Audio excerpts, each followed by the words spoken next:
My mom wasn't who I thought she was. I always thought we were just a normal poor family. We lived in a rundown duplex on the edge of town. The kind of place where the carpet never stopped smelling like old shoes and boiled cabbage. The wallpaper peeled in the corners, and the windows whistled when the wind blew. I thought that was just life, and I didn't ask too many questions. My name's Ethan, and I grew up with my mom, my little sister Kayla, and a whole lot of missing answers. Mom worked long hours at a diner on the highway. Her hair always smelled like grease and coffee, and her hands were dry from washing dishes all day. She was always tired but never complained, not even once. And honestly, we never asked for more than we had. We learned to stretch the small things. Kayla and I used to play this game. We'd pretend the stains on the ceiling were constellations. We'd name them silly things like the giant pancake or the angry duck. Looking back, it was kind of sad. But we laughed. A lot. We had to. The real story started when I turned 16. It was a Tuesday, cold, gray, and raining like the clouds were angry. I remember it because I had just gotten back from school and Mom wasn't home yet. Kayla was in her room, doing her usual thing, drawing, humming some songs she made up. I was bored, restless. So I started snooping. No, don't get me wrong. I wasn't trying to dig up secrets. I just wanted to find an old phone charger or maybe some loose change. But when I opened Mom's closet, I found something else entirely. It was a box. A plain, dusty cardboard box tucked behind an old winter coat. No label, no tape, just sitting there like it had been waiting for me. And man, I wish I'd never opened it. Inside were photos, hundreds of them. Some black and white, some faded from time. But they weren't of us. They were of another woman. A woman who looked exactly like my mom, only younger, happier, and richer. There were pictures of her in front of fancy houses, driving shiny cars, smiling at parties I couldn't even imagine. There were letters too, dozens of them. Some written in neat cursive, others scrawled like they were written in a panic. One of them started with, "You promised you'd come back for him." For him? I flipped through more photos. One caught my breath. It was a baby, wrapped in a blue blanket, with a gold bracelet on his wrist. The same kind of bracelet I wore as a kid. The same name engraved on it, Ethan. I dropped the photo like it burned me. Who were these people? Why did my mom have them hidden away? I waited until she got home, trying to act normal, but my brain was racing. When she finally walked through the door, wet, exhausted, and holding a bag of expired bread from the diner, I couldn't hold it in. "Mom, who's the baby in the pictures?" She froze like someone had cut the air. "What box?" she asked, her voice calm but sharp. "The one in your closet. With the letters. And the photos of that lady, she looks just like you." She didn't answer right away. Instead, she sat down slowly on the worn-out couch, her apron still tied around her waist. "You weren't supposed to see that," she said quietly. And just like that, the walls of my life began to crack. She didn't say anything for a while. Just stared at her hands like they held the answer to a question she didn't want to ask. I stood there, waiting, heart pounding so hard it felt like it echoed in the walls. Even Kayla peeked out of her room, sensing something was off. "Sit down, Ethan," Mom finally said. Her voice was quiet, but it had weight to it. Like something heavy was about to be set down. I sat. She took a deep breath and said, "That woman in the photos, that's my twin sister." I blinked. "You have a sister?" She corrected. Her name was Elise. We were close once. Grew up together, same foster homes, same schools. But she always had this way of attracting luck. Or maybe she just knew how to fake it better than me. I leaned in. This was all new. I'd never even heard the name Elise before. She met this guy in college, rich, connected. His family owned a string of hotels out west. She married him fast, left everything behind, including me. I stayed behind, tried to make something of myself, but life had other plans. She paused again, looked at me with eyes that seemed older than they did 5 minutes ago. "That baby in the photo, that was you. And no, I didn't adopt you. I didn't steal you either. Elise, she gave you to me." I felt like the floor dropped out from under me. "She what?" "She couldn't handle being a mom," Mom said. "Not with the lifestyle she'd married into. Her husband didn't want kids. Said it would ruin their image. So one night, she showed up on my doorstep, handed you to me, said, 'You're better at this than me,' and drove off. That was the last time I saw her." I sat there stunned. All these years, I thought we were poor because that's just how things were. Turns out, my life started in a mansion I'd never seen. Raised by a woman who wasn't technically my mom, though in every way that counted, she was. I didn't know what to say. She looked at me, eyes glistening but not crying. "Mom never cried. I wanted to tell you," she said. "But what was I supposed to say? That your real mom traded you for a clean conscience?" That hit me hard. She stood up and went to the kitchen. The conversation was over, for her at least. But for me, it had just started. That night, I couldn't sleep. I kept thinking about Elise.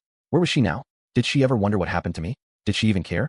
The next morning, I did something I never thought I'd do. I Googled her. It didn't take long. Elise Bennett. Socialite. Former hotel heiress. Divorced. Living in some gated community in California. Her face was older now, but the same eyes. Same smile. The internet said she had no kids. I stared at those words for a long time. No children. Well, that wasn't true. I was right here. And something inside me clicked. I needed answers. Not because I hated my mom. I didn't. I loved her more than anything. But there was a hole now, and I couldn't unsee it. The next few weeks were strange. I didn't tell anyone what I'd found. I just started saving money. Odd jobs, tutoring, delivering groceries. Every spare dollar went into a box under my bed. One day, I asked Mom, Do you have Elise's number? She didn't answer at first, but later that night, she slipped a folded piece of paper under my door. It just had a number. No name, no note. I stared at it for hours before I finally called. It rang 4 times. Then a voice answered. Calm. Smooth. Too calm. Hello. My throat went dry. Hi, is this Elise? Yes, it is. Who's this? I hesitated. I think I'm your son. Silence. Not even breathing. Then she hung up. I stared at the phone, half expecting it to ring back. It didn't. I tried calling again, straight to voicemail. That night, I didn't tell Mom anything. Just went through the motions. Dinner. Homework. Pretending everything was fine. But inside, I was buzzing with confusion and a strange mix of anger and hurt I didn't know what to do with. Was it possible she didn't believe me? Or maybe worse, she did. 2 days later, my phone buzzed while I was walking home from school. Unknown number. I answered without thinking. A voice, low and cautious, spoke on the other end. Is this Ethan? I stopped walking. Yeah. There was a pause, like she was still deciding whether to talk. I didn't mean to hang up on you the other night. It just caught me off guard. I leaned against a fence. So it's true. Another pause. Yes. Just like that. No explanations. No apologies. No emotion. I'm not calling to cause problems, I said quickly. I wanted to know. Why? Why'd you leave me? She sighed. It sounded more annoyed than sad. I was young, Ethan. And scared. Your father was powerful, and he had a very specific vision of what our life should look like. A baby didn't fit into it. But I wasn't just a baby, I snapped. I was your baby. Silence again. You're angry, she finally said. No kidding. I understand. And I can't change the past. But if you're looking for closure, maybe we can meet. Talk in person. It might help. I didn't say yes right away. But I didn't say no, either. We ended the call with no plan, no promise. Just the idea of a meeting hanging there like a fog. I told Mom the next day. Her jaw clenched, and she looked out the window for a long time before saying anything. I knew this would happen someday. Are you mad? I asked. No, she said. But I am scared. Not for me, for you. I didn't understand that until later. A week later, I had enough money for a bus ticket. Not a plane, too expensive, but a long, gritty, 18-hour ride that smelled like fast food and regret. I didn't tell Kayla I was leaving. Just told her I was staying at a friend's for a few days. Mom handed me a brown paper bag before I left. Inside was a sandwich, $50 in cash, and a note that just said, be careful with your heart. When I got to California, Elise had sent a driver to pick me up. Black SUV, tinted windows, the whole deal. The driver didn't say much, just nodded and held the door. Her house wasn't a mansion, but it was close. White stone, trimmed hedges, a fountain in the front that seemed too fancy to be real. My shoes felt wrong on her clean tile floors. She stood in the doorway waiting. She looked like the photos, but colder, more polished, wearing jewelry I couldn't pronounce and a dress that probably cost more than our rent for a year. Hi, she said, like I was a client, not a son. I stepped inside. We sat in a living room that looked like it belonged in a catalog. Everything smelled like lavender and silence. I wasn't sure you'd come, she said, offering me a drink. I said no. I had to, I replied. Then came the awkward small talk. How's school? Where do you live? What do you want to be? All that stuff you ask a stranger. Then finally, I asked her, why didn't you ever come back? Not even once. She looked down at her hands. Because I knew you were better off. No, I was different off. Not better. We were poor. We were hungry. Mom gave up everything for me. She nodded, like she was listening to a business pitch. I'm not proud of what I did, she said. But I made my choice. I just wanted you to care. She didn't answer that. Instead, she stood up, walked to a small safe in the wall, and pulled out an envelope. Thick. Sealed. This is for you, she said. What is it? Answers. Money. Proof. Closure. Maybe all of it. I took it, but didn't open it. Does anyone else know about me? I asked. Your ex-husband? She stiffened. No. And it needs to stay that way. That made my stomach twist. Why? She didn't answer that either. But when I left, the driver handed me another envelope. This one from him. Inside was a note that read, we need to talk. I think there's more you haven't been told. I didn't even make it to the bus station. I sat on a bench outside Elise's neighborhood, staring at the second envelope in my hand like it was ticking. My heart was pounding, and my palms were sweaty. Something about it felt wrong, but also right, like a door opening that wasn't supposed to exist. I tore it open. Inside was a folded piece of thick paper. Not handwritten, typed. Short. Precise. If Elise gave you this, then you must be him. My name is Richard Bennett. I'm her ex-husband. I had a feeling there was more to the story she never told me. If you're willing to talk, meet me tomorrow at the address below. Don't tell her. There was a time and a street number in downtown Los Angeles. No phone number. No email. Just a challenge. And now I had a choice. Go home, back to my real life with my real mom and little sister. Or keep digging into something that might have been better left buried. I stayed the night in a cheap motel near the station. Peeling paint, flickering lights, and a vending machine that ate most of my change. I laid on the bed staring at the ceiling, thinking about Kayla, thinking about Mom's note. Be careful with your heart. I wasn't being careful, but I couldn't stop. The next morning, I took a bus into the city. The address led me to a tall building with mirrored windows and security guards out front. I told the man at the desk I was meeting Richard Bennett, and after a long stare, he buzzed me through. I expected a cold businessman. A rich guy in a suit who talked in dollars. But Richard wasn't like that. He was older than I expected, but something in his eyes looked familiar, like a softer version of mine. "Ethan," he said as he shook my hand. "I knew you'd come." I sat down in his office, surrounded by awards and photos of him with politicians, celebrities, and some people I didn't recognize but felt like I should. "I'm not sure why I'm here," I admitted. "Oh, I think you are," he replied. "You want the truth. And so do I." He poured me some water, sat back, and took a breath. I always suspected Elise was hiding something during our marriage. She was distant. She'd cry in the middle of the night when she thought I was asleep. Then one day, she vanished for a week. Said she was visiting family.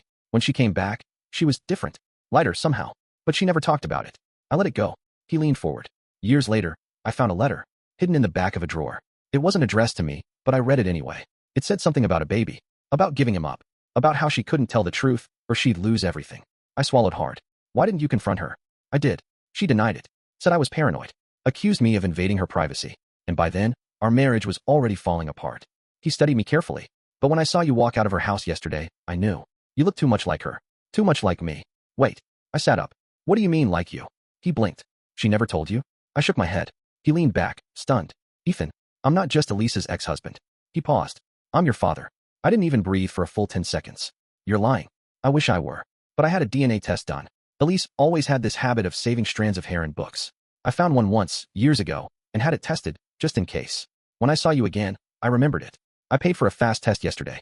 It matched." I stood up. No, this is too much." "I get it," he said, staying calm. "I really do. But you deserve to know the truth.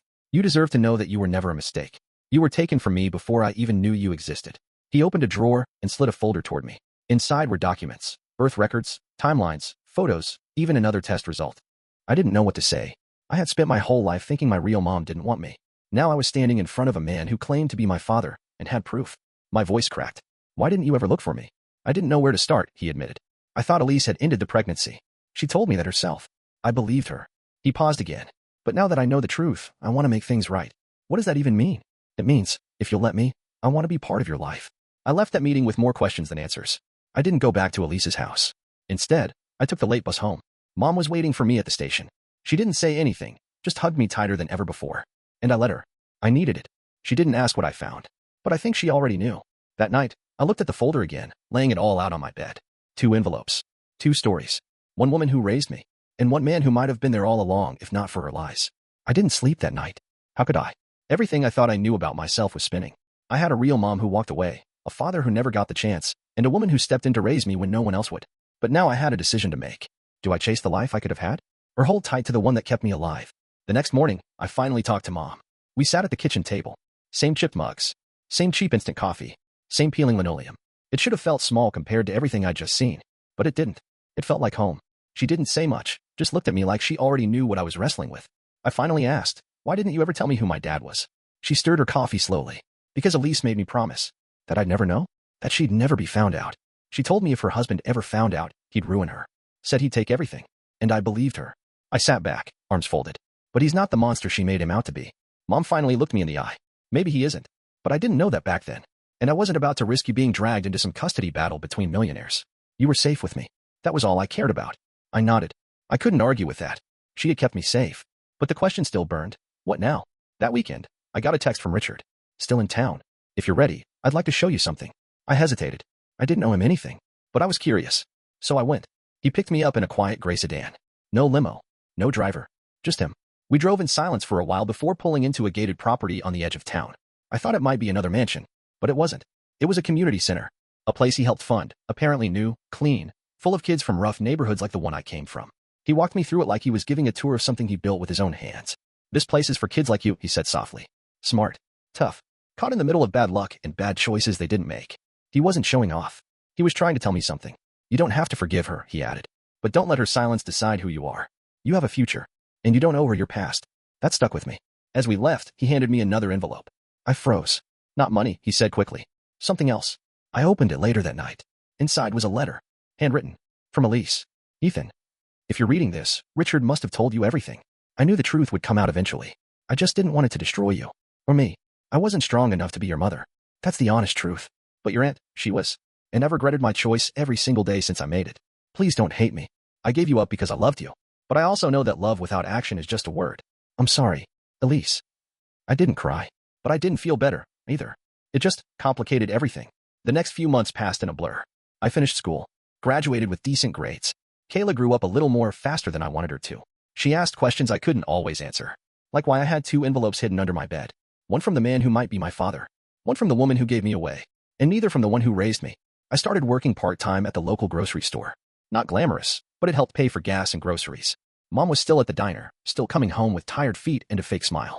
But she was proud of me. I could feel it, even when she didn't say it out loud. Then, out of nowhere, Elise reached out again. She was sick. Stage 4. Liver cancer.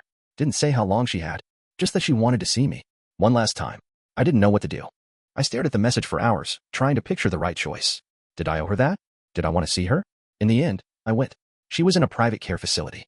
Room full of flowers, but the air still smelled like bleach and time slipping away. She looked smaller, thinner. Her makeup couldn't hide the truth anymore. You came? She whispered, voice weak but surprised. I did. Why? I thought about it. Because I needed to see for myself. To see what? If you were sorry. Or just scared. She didn't flinch. I'm both. She looked at me from her hospital bed with those tired, glassy eyes, like she was searching for a version of me that still saw her as a mother. I didn't. But I didn't hate her, either. Why didn't you ever come back? I asked, my voice low. You knew where I was. You could have written, called, anything. Her fingers twisted the edge of the blanket. Because I was ashamed. And because your mother, your real one, the one who raised you, made it clear that if I came near you again, I'd better be ready to take you back or stay away forever. She paused. And I knew I couldn't take you back. I still couldn't. I sat down at the edge of her bed. So you just vanished. I thought about you every day, she whispered. Every birthday. Every Christmas. Every night I heard a child laugh and wondered what yours sounded like. That one landed. It hurt in a way I didn't expect. But you still chose silence, I said. She nodded slowly. Because it was easier than watching you grow up without knowing how to explain why I wasn't there. There was a long silence between us. I looked at her hands, once polished and perfect, now shaking and brittle. Do you want forgiveness? I asked. She looked up at me, startled. I don't deserve it. That's not what I asked. She closed her eyes. Yes, I do. I stood up, and I told her the truth. I forgive you, but not for you. For me. Because I don't want to carry your decision like it's mine. Her eyes welled up. For the first time since I met her, she cried, not the forced kind, not the camera-ready kind. Real tears. Silent. Heavy. Thank you, she said, barely audible. Then she handed me something. A photograph. Old. Faded. It was of me, barely a year old, wrapped in that same blue blanket, sitting on Elise's lap. Her smile was soft. Real. Her eyes full of wonder and fear. I kept it all this time, she said. It was the last time I held you. I put it in my pocket without saying a word. I didn't stay long. And I didn't go back. A few weeks later, I got the call. Elise was gone. I didn't go to the funeral. Richard did. I think he needed closure more than I did. Or maybe his grief looked different. He called me after and said, she left you something. I wasn't sure I wanted it, but I met him anyway. It was a letter. Her final one. Ethan, you don't owe me your love, but I wanted you to have this last truth. When I gave you to your aunt, I told her something I never told anyone else, that I hoped one day you'd come find me. Not for answers. Just so I could see the kind of man you became. And you did. And I am proud of you. Please take care of Kayla. She'll need you more than you know. Love. Your first mother. That line stuck with me. Take care of Kayla. Like somehow she knew. The shift started slowly. Mom got laid off from the diner. The highway closed for repairs, and business dried up fast. The owner shut the place down, and suddenly, we were counting pennies again. Rent was late. Bills stacked up. The lights flickered more often than usual, and Kayla's shoes had holes in them I tried to patch with duct tape. I started picking up more hours. School slipped to part-time. I worked early mornings and late nights. Groceries got smaller, meals more creative. But we were surviving. Then one day, Richard called again. I've been thinking, he said, about that community center I showed you. We're opening a new branch closer to your side of town. And we need someone like you. Someone who understands both sides. Both sides of what? Hardship. And hope. He offered me a job. Not charity, a real position. Community outreach. Mentorship. Helping kids who felt invisible, just like I did not long ago. I wanted to say no. Pride still lived in my chest, stubborn and loud. But then I looked at Kayla, sitting at the kitchen table doing homework by flashlight, and I realized something. This wasn't about pride anymore. It was about building something better. So I took the job. It didn't fix everything overnight. But the pay helped. The hours were flexible. I got back into school. I started sleeping a little better. And for the first time in a long time, Mom didn't look so tired. One evening, I came home to find Kayla holding a piece of paper with wide eyes. What's this? She asked. It was a check. From Elise's estate. Enough to cover 2 years of rent. I didn't know what to feel. Who's it from? She asked again. I sat down beside her. It's from someone who made a lot of mistakes, I said, but wanted to make one right thing before the end. I didn't cash the check right away. It sat on the kitchen counter for a few days, untouched, like it needed time to breathe before it became real. I think I was afraid that accepting it meant accepting everything that came before it. The pain. The silence. The years Elise wasn't there. But Mom made it simple. She picked it up one morning, looked at me, and said, use it. Not because you owe her anything, but because you earned it. Every penny of it. So I did. I used it to get us caught up on rent. Fixed the leaky faucet that had been dripping for 6 months. Bought Kayla new sneakers that lit up when she walked. I even got Mom a real mattress, one that didn't creak like it was begging for retirement. And for the first time in a long time, we had breathing room. Life didn't become perfect, but it stopped feeling like we were one mistake away from the edge. One afternoon, I took Kayla to the new community center, the one I worked at now. We painted her name on the mural wall together, right next to a big bright sun and a bunch of messy blue stars she said looked like jelly beans. She asked me, do you think things will stay good for a while? And I told her the truth. I don't know, but I'm gonna do everything I can to make sure they do. She nodded like she believed me, and that was enough. Months passed. The season shifted. Kayla started middle school. Mom started baking again, something she hadn't done in years. I started looking at colleges, slowly letting myself dream a little. And then something unexpected happened. Richard invited us to dinner. Not just me, us. Mom, Kayla, and me. I didn't know how Mom would react, but to my surprise, she said yes. We didn't dress fancy. We didn't pretend to be something we weren't. But when we walked into Richard's house, clean, warm, decorated like a magazine, he welcomed us like we'd always belonged. Kayla was polite, but curious. She kept looking at the giant chandelier in the dining room like it was going to fall on her. Mom was quiet but calm. And Richard? He didn't force anything. He let things be awkward when they needed to be. Over dessert, he told us a story about Elise. About the first time he met her at a party, where she spilled red wine on his white shirt and didn't even apologize. She just laughed, he said. And I knew I was in trouble. For a second, I saw what he'd loved in her. And maybe what she was afraid to be. At the end of the night, as we walked out, he pulled me aside. I don't want to replace anyone, he said. I just want to be here, however you'll let me. I nodded. I think I want that too. A few weeks later, we got one more letter. From Elise's attorney. It wasn't about money. It was about land. A small, wooded property Elise had quietly purchased years ago, nothing fancy, just a couple acres up north near a lake. In the letter, she'd written, if Ethan ever forgives me, and if he ever wants peace, this place is for him. To build on, to rest, or to simply breathe. I didn't know what to say, but I went. Just me. The trees were tall. The lake was calm. There was nothing but wind and birds and the sound of my own footsteps. And I realized something important. Sometimes the people who break you aren't the ones who meant to. Sometimes they're just broken too. And sometimes they try, in their own strange way, to put something good back in the world before they go. So here's the truth. I was born into money I never saw. Raised in a home that struggled. Loved by a woman who didn't give birth to me. Left behind by one who did. But in the end, I found myself. And I found them, the family I chose, and the one that found its way back. Not perfect. Not polished. But real. And in a world full of missing pieces, that was more than enough.